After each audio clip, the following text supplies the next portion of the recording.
Tapi ya, selamat siang. Apa kabar sobat pengayoman? Kali ini kita di podcast Hus Balik Cerita Kantor Wilayah Kementerian Hukum dan Hak Asasi Manusia Sulawesi Utara.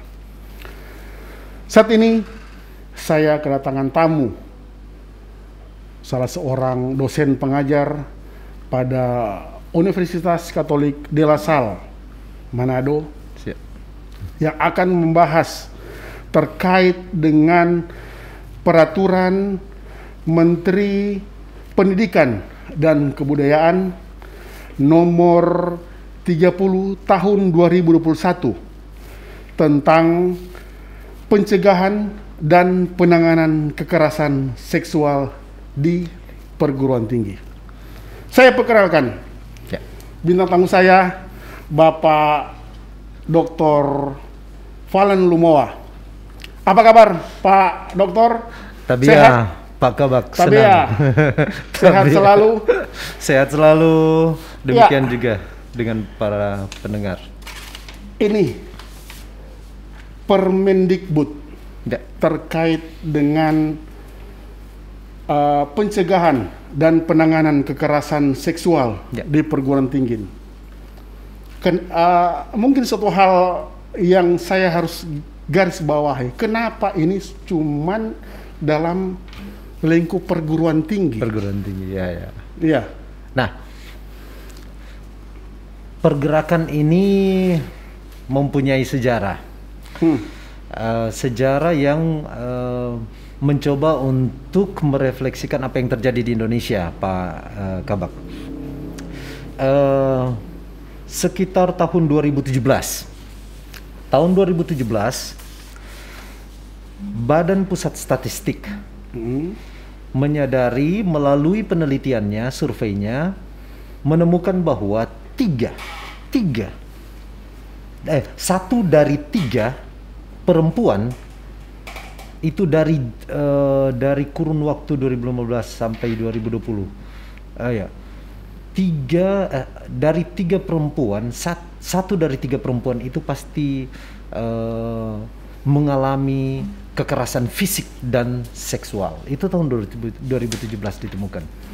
Kemudian di tahun 2018, ini masih secara umum, di tahun 2018 Komnas HAM menemukan 400.000, lebih dari 400.000 kasus tentang kekerasan fisik dan seksual terhadap perempuan. Nah, kemudian kita masuk lebih khusus lagi ke perguruan tinggi. Iya. Di perguruan tinggi sekitar tahun 2020 juga Komnas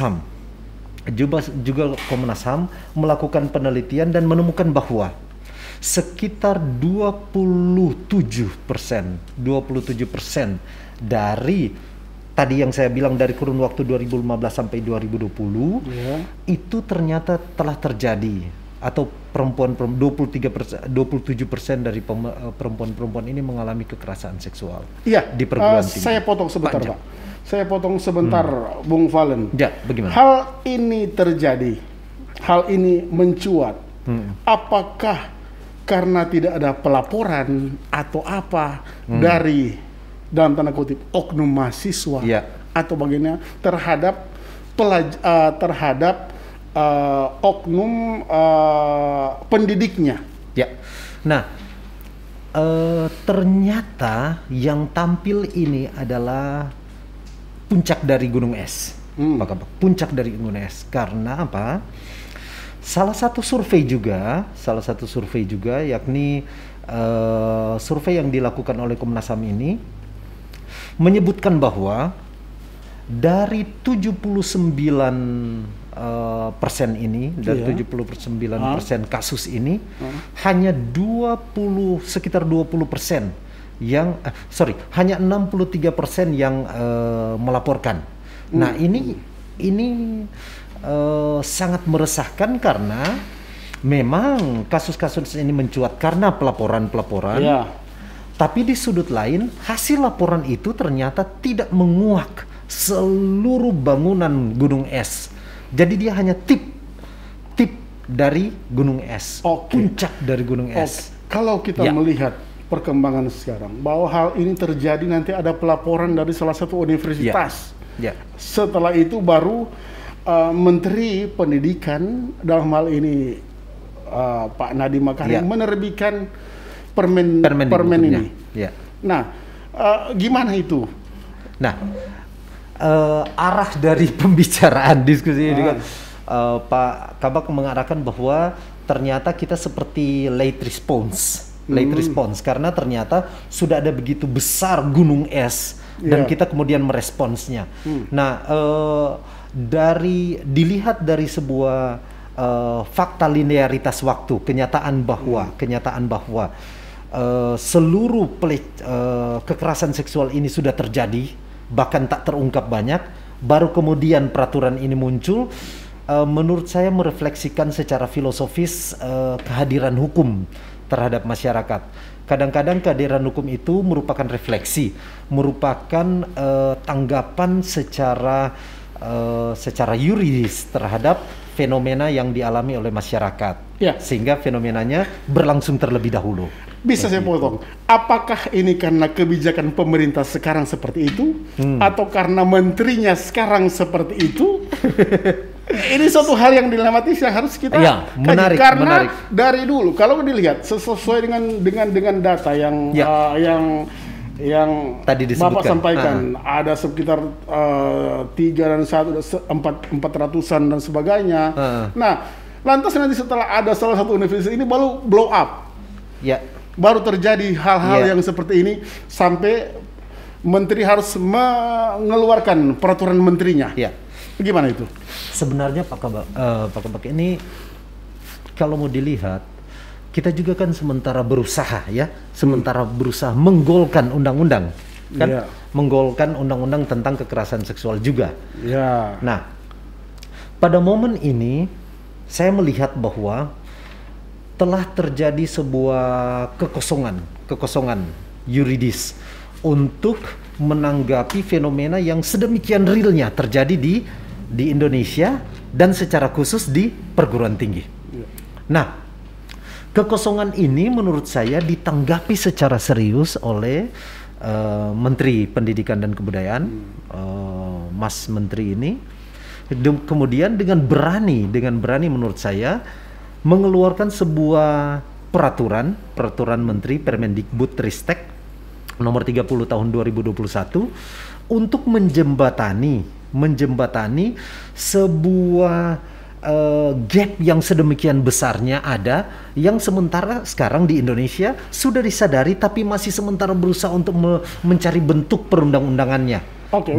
Begitu. Sementara sudah ada peraturan terkait dengan pornografi dan sebagainya. Apakah ini tidak bisa mengakomodir terkait dengan hal-hal yang seperti ini? Menarik. Benar. Jadi sebenarnya ini direfleksikan. Jadi ada wilayah yang pure tak bisa disentuh oleh undang-undang yang sudah ada. Misalnya undang-undang tindak pidana TPPO, Nah, TPPO, kemudian undang-undang tentang perlindungan anak, kemudian tentang KUHP juga menyangkut, ada beberapa pasal menyangkut tentang hal ini. Nah, ternyata setelah direfleksikan, ada wilayah-wilayah tertentu, misalnya dalam kohort generasi ini kan dia sudah kadang-kadang melampaui tahapan anak. Nah, anak-anak yang ada di universitas itu kan ada yang sudah berumur 18 tahun ke atas sampai 20-an, 21 yang sudah lepas dari kohort anak gitu, kohort generasi yang dianggap sebagai seorang anak-anak. Dia sudah di wilayah yang memang tak dilindungi oleh Undang-Undang Perlindungan Anak. Kemudian dari definisi anaknya Nah, kemudian dari refleksi-refleksi tersebut, karena ternyata radian peraturan-peraturan yang sudah ada di Indonesia ini ternyata belum mampu untuk menjamin ada generasi atau kohort ini, dan secara khusus yang bertinggal belajar di perguruan tinggi, kesadaran itu yang justru memicu ada sebuah gap yang belum tersentuh yang perlu dijembatani. Sehingga dalam bahasa saya akan menyebutkan sebenarnya keberanian dari menteri ini, lepas dari beberapa kontroversi yang akan kita diskusikan juga, bagi saya ini dia membangun jembatan kebudayaan, jembatan pemanusiaan. Dalam level produk perundang-undangan kita belum ada yang secara khusus menangani ini. Dan ternyata fakta yang sedang terjadi melalui penelitian, yang terungkap melalui penelitian itu ternyata sudah cukup ada di mana-mana, omnipresent ini fenomena kekerasan seksual. Dan terlebih lagi ini terjadi di candra di muka pendidikan. Nah, ini kan seperti sebuah fenomena yang kontradiktif di mana candra di muka pendidikan, di mana kita sebagai orang tua misalnya mau mempercayakan anak kita untuk dimanusiawikan. Betul. Justru di wilayah ini dia berada dalam wilayah yang abu-abu, tak terjamin dalam konteks kekerasan seksual. Nah, justru karena itu bagi saya keberanian Bapak Nadiem untuk menentukan Permendikbud Ristek nomor 30 tahun 2021 ini menurut saya merupakan jembatan kebudayaan, jembatan pemanusiawian. Karena apa? Dia memberikan jembatan. Memang kita masih akan melihat beberapa hal yang mungkin tak mampu dicakup, tak mampu dilindungi, tapi at least mengisi kekosongan yang ada, merupakan sebuah inovasi yang luar biasa menurut saya. Perguruan tinggi ini masih berhadapan dengan kalut yang sedemikian besar. Kalut sedemikian besar ini bisa diidentifikasi. Misalnya seperti ini. Kita masih menghadapi kalut tentang jual beli ijazah. Di kampus ini jual beli ijazah. Nah, karena itu bagi saya waktu itu saya tulis seperti ini. Ini seperti terjangan yang luar biasa bagi perguruan tinggi. Ternyata borok-borok ini yang belum terselesaikan kini sekarang terungkap lagi dengan sebuah borok yang menurut saya sangat-sangat inhuman, tidak manusiawi, karena berhubungan dengan merendahkan manusia. Dalam konteks ini mahasiswa dan mahasiswi yang sedang menempuh atau mempercayakan dirinya untuk diberikan pembelajaran. Nah, karena itu saya mau mengangkat dua hal dari pertanyaan Pak Kabak tadi. Yang pertama adalah di tahun 2019 kalau tidak salah. The Jack Post, Jakarta Post, Tirto ID, dan Vice Indonesia membuat sebuah penelitian. Dan mereka menemukan dalam penelitian ini ada 179 kasus kekerasan seksual di perguruan tinggi. Nah, sesudah itu mereka mengecilkan lagi, mereka bertanya kemudian kira-kira dari 179 case ini berapa yang ada di universitas, dan ternyata dia meliputi 79 universitas. Saya bisa kira-kira 79 universitas di 29 provinsi. Nah, kasus ini belum terselesaikan, tapi ada. Jadi dia berdasarkan para pelapor yang kemudian mengangkatnya dalam sebuah ranah yang diberikan secara aplikatif, jadi secara elektronik diberikan oleh para peneliti ini untuk menyedot data-data ini. Dan ternyata itu yang terjadi. Di tahun 2019 ada sekitar 179 yang berkontribusi, 179 case, dan itu melibatkan 79 universitas dan ada di 29 provinsi.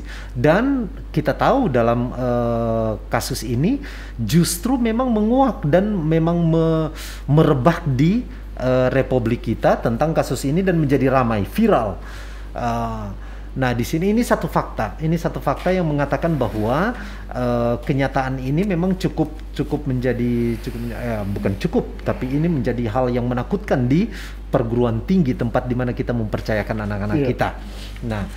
Nah, fakta yang kedua yang perlu diangkat adalah tadi yang sudah sempat kita singgung, Pak Kabak, kenyataan bahwa jaminan yuridis dalam bentuk perundang-undangan, taruhlah undang-undang, masih sementara digodok dan sayangnya masih ada beberapa partai politik, saya tidak mau masuk ke sana, tapi setidaknya masih ada beberapa politik yang tidak cukup serius untuk membackup kenyataan ini, sehingga memang akhirnya agak terhambat. Nah, dari sudut perguruan tinggi di wilayah kewenangan sang menteri, dia kemudian mengeluarkan sebuah peraturan yang mencoba menjembatani. Jelas peraturan ini memang tidak cukup kuat karena memang hanya menyangkut tentang hal administratif di perguruan tinggi.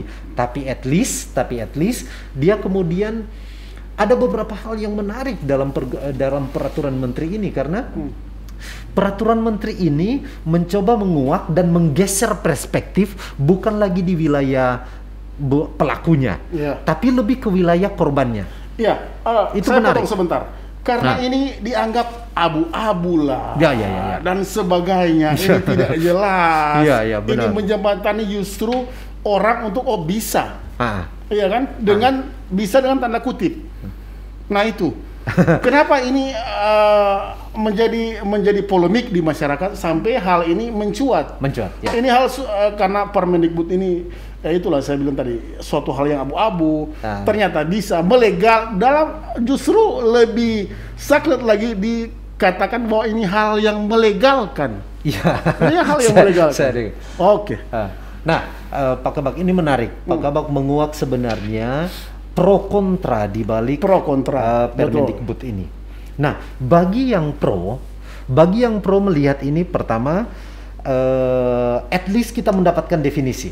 Satu, bagi yang pro ini, mereka menemukan definisi. Yang kedua, definisi ini menguak pengalaman real dari para penyintas dan dari para korban. Jadi yang diangkat adalah pengalaman-pengalamannya untuk membuat definisi tentang kekerasan seksual. Sesudah itu, yang kuat juga di sini adalah dia mengatur proses untuk melindungi saksi, melindungi korban, dan proses untuk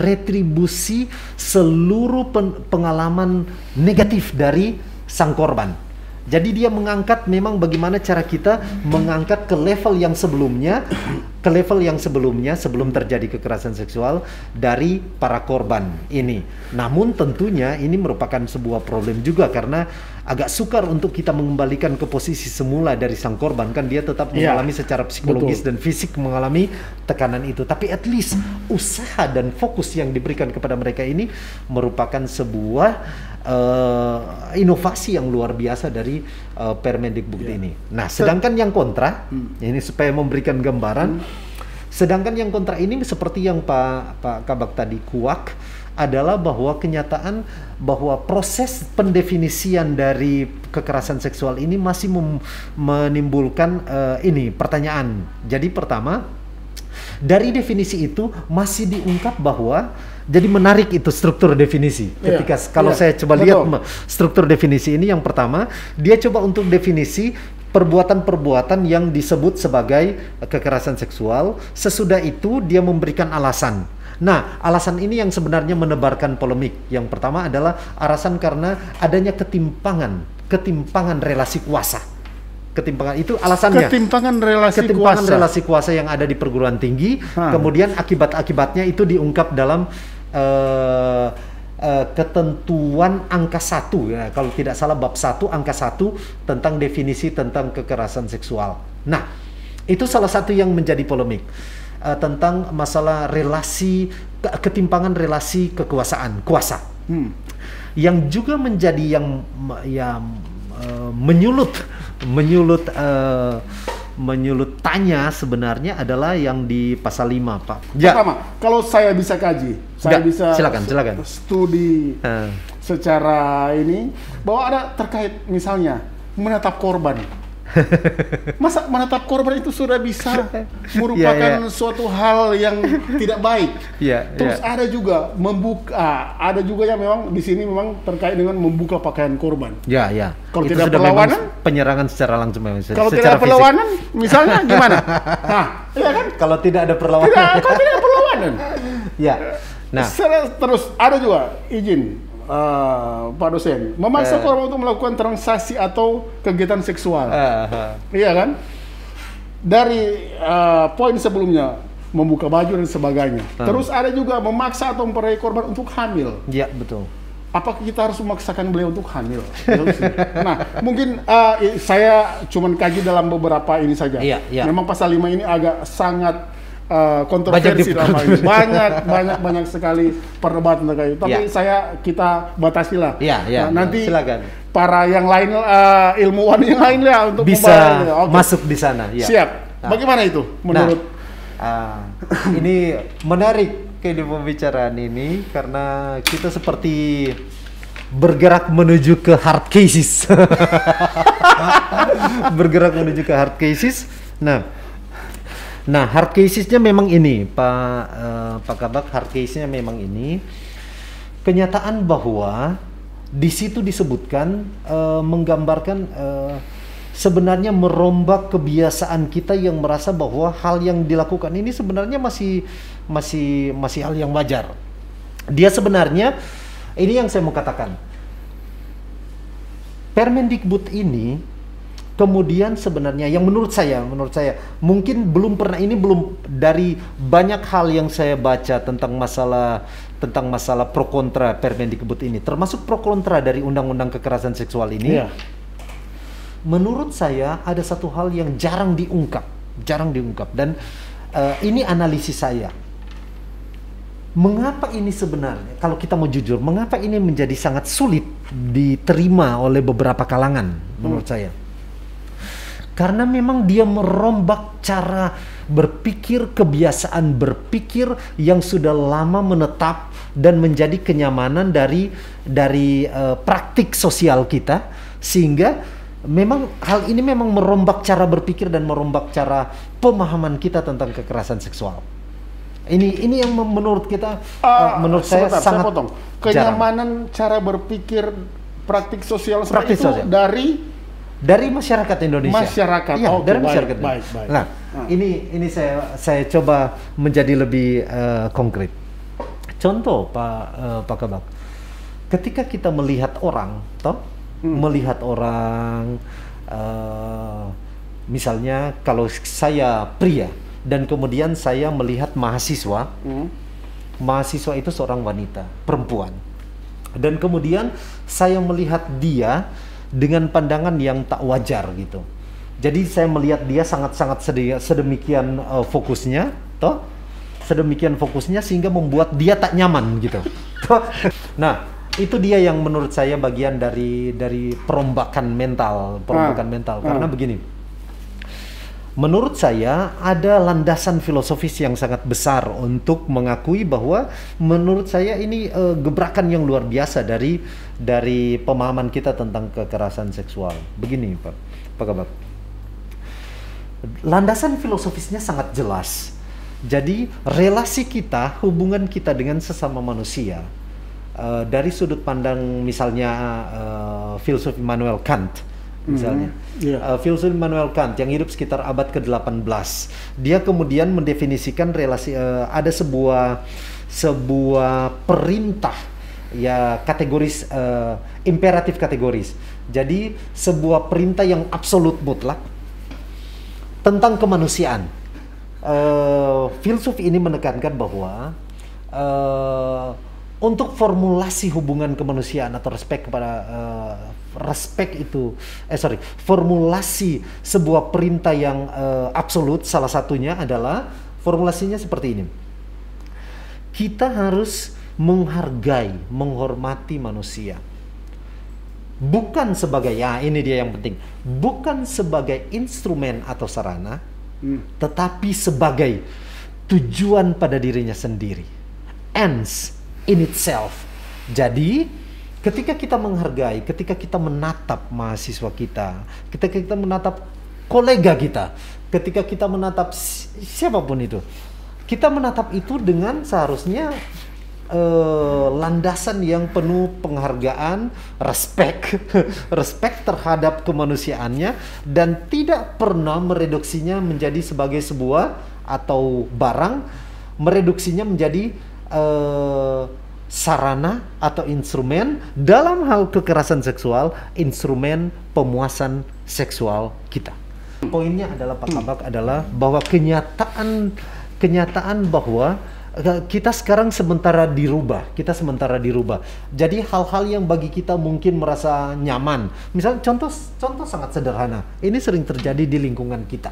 Misalnya ada sebuah motor misalnya atau sebuah mobil misalnya lewat yang berisi beberapa perempuan yang merupakan mahasiswa misalnya. Melewati sebuah jalur kampus atau jalur di dalam sebuah kampus.